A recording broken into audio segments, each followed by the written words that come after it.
আসসালামু আলাইকুম dear audience, আশা করি সকলেই ভালো আছেন। বিদায় নিচ্ছি পাবনা জেলা থেকে। ছুটি শেষ, নিজ গন্তব্যের উদ্দেশ্যে রওনা করেছি।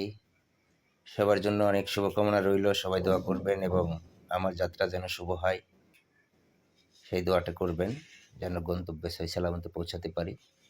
সেই পর্যন্ত আপনারা সবাই ভালো থাকুন এবং পুরো ভিডিওটি না টেনে দেখতে থাকুন। আর সুন্দর সুন্দর চলার পথে সুন্দর সুন্দর জায়গা এবং সিনারি দেখতে পারবেন, সেই প্রত্যাশা।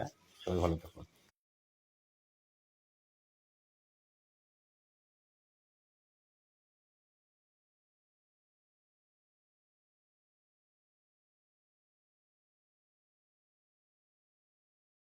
আমরা ইতিমধ্যেই যমুনা সেতু টোল প্লাজার কাছে চলে এসেছি। আমরা টোল দিয়ে সেতুতে উঠে যাব।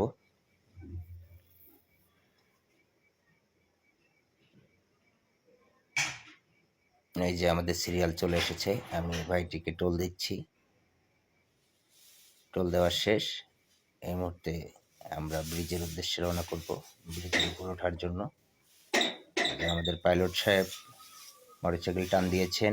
আমরা এই যে ছুটে চলেছি যমুনা সেতু ব্রিজের উপরে। যমুনা সেতু পারাপার হয়ে আমরা টাঙ্গাইল চলে যাব। টাঙ্গাইল থেকে ঢাকা আমাদের বেশি সময় লাগবে না। একটা শর্ট ভিডিও রেডি করেছি আপনাদেরকে যাত্রাপথে দেখানোর জন্য, যাচ্ছি আমরা কীভাবে।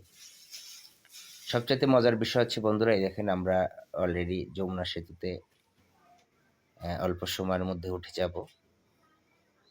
এই যে আমরা যমুনা সেতুতে অলরেডি উঠে গিয়েছি।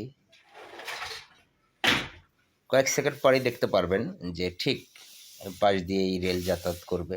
অলরেডি ব্রিজের উপরে একটি রেল অবস্থান চলছে, আমরাও সেটা মিস করলাম না। এই যে বন্ধুরা সামনের দিকে এগোচ্ছি। এই যে হঠাৎ করে একটি রেল পারাপার করছে যমুনা সেতুর উপর দিয়ে। পাশে যেটা দেখতে পাচ্ছেন, এটা আলাদা করে রেল সেতু নির্মাণ করা হয়েছে, বেশি সময় লাগবে না। এই যে বন্ধুরা দেখেন, মেঘনা চাইতেই বৃষ্টি।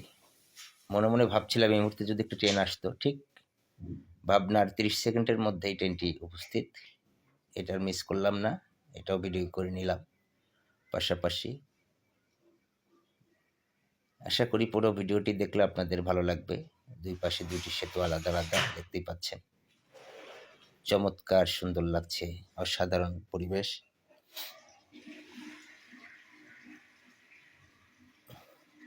আমরা দুর্বার গতিতে ছুটে চলেছি। আমাদের সর্বোচ্চ 2.5 মিনিট লেগেছিল, বা 2.5 মিনিটের মতোই লেগেছিল, বা 3 মিনিটের মতো সময় লেগেছিল পুরা যমুনা সেতুটি পারাপার হতে। কি চমৎকার ভিউ বন্ধুরা দেখেন, এক পাশে রেল সেতু, এক পাশে সড়ক সেতু, দেখতেই পাচ্ছেন কি চমৎকার ভিউ। যদিও দুপুরবেলা ক্যামেরা এতটা ভালো ক্লিয়ার আসেনি, বিকেল হলে আরও সুন্দর সিনারি দেখতে পেতেন। নদীর বুকে চর ভাটা পড়ে আছে, দুই পাশেই দেখতে পাচ্ছেন যমুনা নদীতে চর ভাটা পড়ে সাদা সাদা বালুর স্তূপ দেখতে পাবেন মাঝে মাঝে, সেগুলা চর পড়ে আছে। অল্প সময়ের মধ্যে আমরা সেতুটি অতিক্রম করে বন্ধুরা টাঙ্গাইলের মধ্যে আমরা প্রবেশ করব,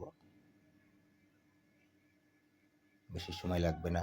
পুরো ভিডিওটি দেখলে আপনারা পুরো ভিউটি বুঝতে পারবেন যে পাবনাকে বিদায় জানিয়ে গুরুদাসপুর হয়ে সিরাজগঞ্জ রোড হয়ে যমুনা সেতু পারাপার করে আমরা ঢাকা বিভাগের মধ্যে অর্থাৎ টাঙ্গাইল জেলায় প্রবেশ করব।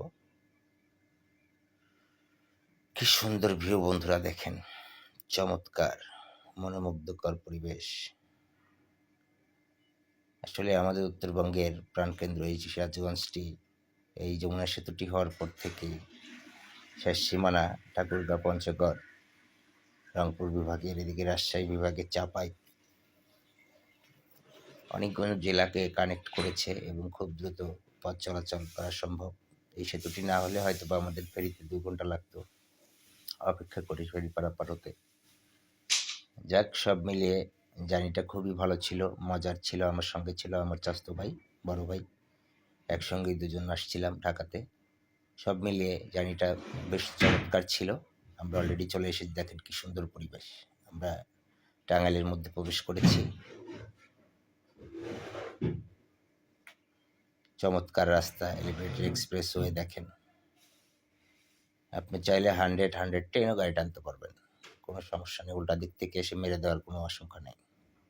সব মিলিয়ে যাত্রাটা খুবই চমৎকার ছিল, সুন্দর মনোমুগ্ধকর পরিবেশ ছিল। বন্ধুরা, আজকের মতো এখানেই সমাপ্তি করছি। পুরো ভিডিওটি দেখার অনুরোধ রইল। যারা যারা ভিডিওটি দেখে যদি আপনাদের ভালো লেগে থাকে, অবশ্যই আপনাদের যা করণীয় করবেন। আমিও চেষ্টা করব ইনশাল্লাহ আরও সুন্দর সুন্দর বিভিন্ন জায়গায় ঘুরতে যাই, সেসব জায়গায় সুন্দর সুন্দর স্থাপনা ভিডিও করে আপনাদের মাঝে উপস্থাপন করার চেষ্টা করব। আজকের মতো এখানেই বিদায় নিচ্ছি। ভালো থাকুন। আসসালামু আলাইকুম।